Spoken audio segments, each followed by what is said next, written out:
Sullivan, and we are Live Project 04, Incredible Edible. Well, that was our original title. Until we went through a rebranding exercise and we changed it to Growing in Todmorden, or Growing Todmorden, for reasons I hope that will become clear by the end of this presentation. So, essentially, we are a project of two sides, tied together through practices of sharing and generosity. On one side, we have our client, Incredible Edible Todmorden, who are a group of activist volunteers that have initiated a wide variety of activities around food production in the town of Todmorden.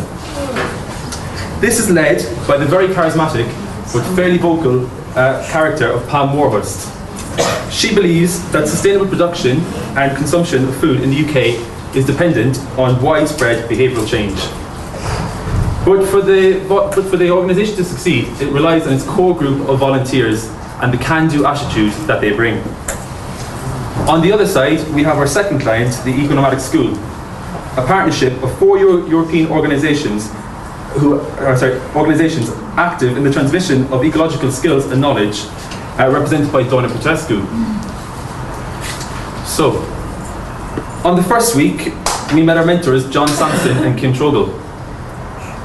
They were the ones who introduced the term food commons to us and presented this whole project as a research commission. It was in this week that we started to build a definition for this fairly ambiguous term. Some people with their eyes closed. But it was also in this week that we began to explore the town of Todmorden itself. Located in the Pennines, halfway between Manchester and Leeds, the town's nestled in between 3 converging valleys. Essentially, this town is made up of around 15,000 people, and it's a town that holds quite an individual and quite a unique identity to the towns around it. It was also where we had our first client meeting with Pam. From this meeting, although it was very inspirational and informative, we still left with a pretty open brief. But one thing that did come out of this meeting was that Pam needed a tool that she could go armed to counsellors, fundraisers, planners, just to explain the direction that IET were going in. And this is where we as designers saw an opportunity to help, and that's where the idea of the You Can Say Yes compendium was born. So, week 2. This is where we started to define the term commons a bit further and really build on those definitions. This was done by an examination of common related precedents from all over the world to understand if food commons exist, but also to see what other types of commons are out there. So we did this by looking at various examples, one being UPSTA, a forestry common in Romania, another one being Grown Communities, an organisation located in Hackney in London, and that's concerned with local food production. Another one being the Five Boroughs Farm, located in New York, also concerned with local food production. From this, we also asked ourselves some other further questions, but it was also this week that we began to engage with local businesses and the local people of Todmorden. This was done through a series of questionnaires and participatory exercises. And from this, we wanted to build a clear understanding of the relationship between IET and Todmorden. We did this by asking questions such as, have you heard of Incredible Edible? Do you buy local produce? Why or why not do you buy local produce? We also began to collect lots of receipts from the local supermarkets just to see what products people were buying, and in turn see what local products they could have bought, in turn seeing the amount of money that could have been pumped back into the local economy. So week 3 was when all this research was collated and presented at our second client meeting. Anne really enjoyed this, as it was the first time that she saw clear facts about the relationship between the town of Todmorden and IET represented to her. But this was also the week that our second client was introduced to us, the Eco-Nomadic School, represented by Donna Petrescu. Here we were briefed on a civic workshop based on the term food commons that we were to organise and run. It was to operate under the Eco-Nomadic School, an EU-funded Grundtvig scheme partnership based on lifelong learning. And it was to be attended by people engaged in ecological practices from France, Romania, Northern Ireland, and from the town of Todmorden itself. But this was also the week that we realised the headache from a brief with multiple clients, and this is when it really began to kick in. Week 4. So if this project was the product of 2 strong pulling forces, this was the week when these forces pulled hard. On one side, we had the ongoing pursuit of our research question, And on the other, we had the practical demands of arranging the eco-nomadic workshop. The school is interested in IET as an example organisation dealing with sustainable life practices, and in this case, the local uptake of growing, producing, distributing, and consuming local food. For that reason, the success of the workshop was dependent on the close cooperation of IET. And with very little past contact between the two organisations, it became the task of our life project to initiate further contact between the two. This involved returning to Todmorden and to investigate the paramedics of holding a workshop there. This is where we first met Nick and Mary, two driving forces behind IET.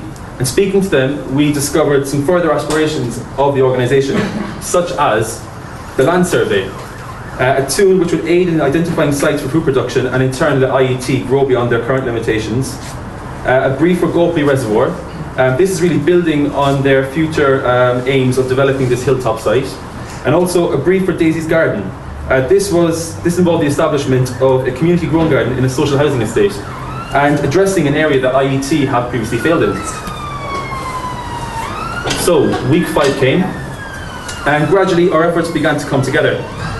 Workshop participants were contacted, accommodation was booked, transport arranged, and venues identified or prepared. We worked to incorporate our ongoing research as pedagogical material for the workshop, complementing the grassroots activism evident in the town of Todmorden.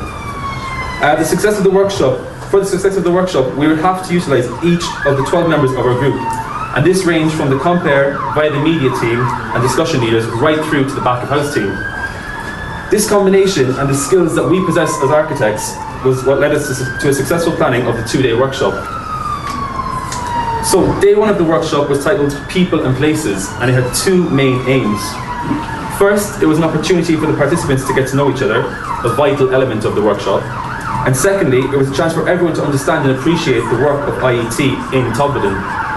This involved a tour of the IET sites and around their green roofs, led by one of the IET volunteers. The tour ended at an IET educational site, the Wolves and Polytunnels. We asked the participants to bring a recipe and a seed from their local area to add to the Todmorden seed bank. This was really to act as an icebreaker. The evening was rounded up with the cooking of a leek and potato soup using vegetables grown on the walls in sight. Day 2, we headed over to the Unitarian Church for the key learning day of the workshop.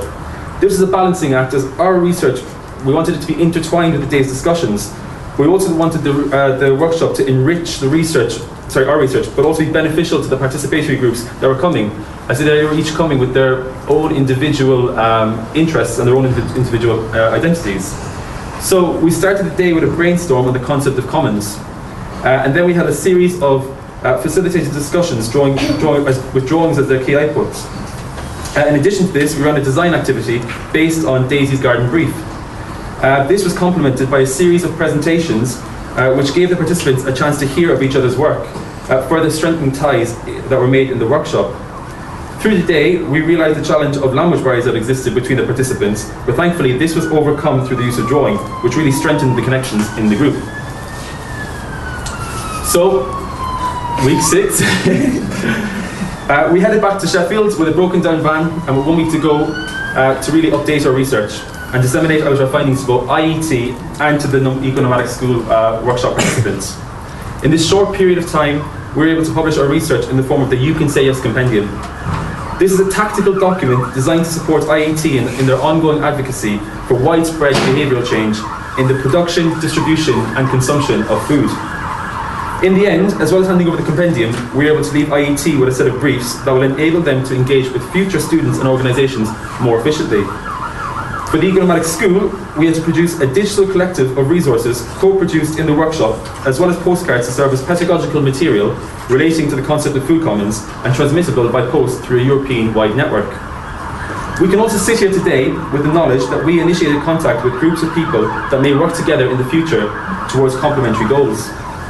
Some members of IET will visit these eco-organisations to continue the discussion on ecological practices. Their drive and determination is more than admirable and makes us question what each and every one of us is doing for the future of the planet. Thank you. Any questions?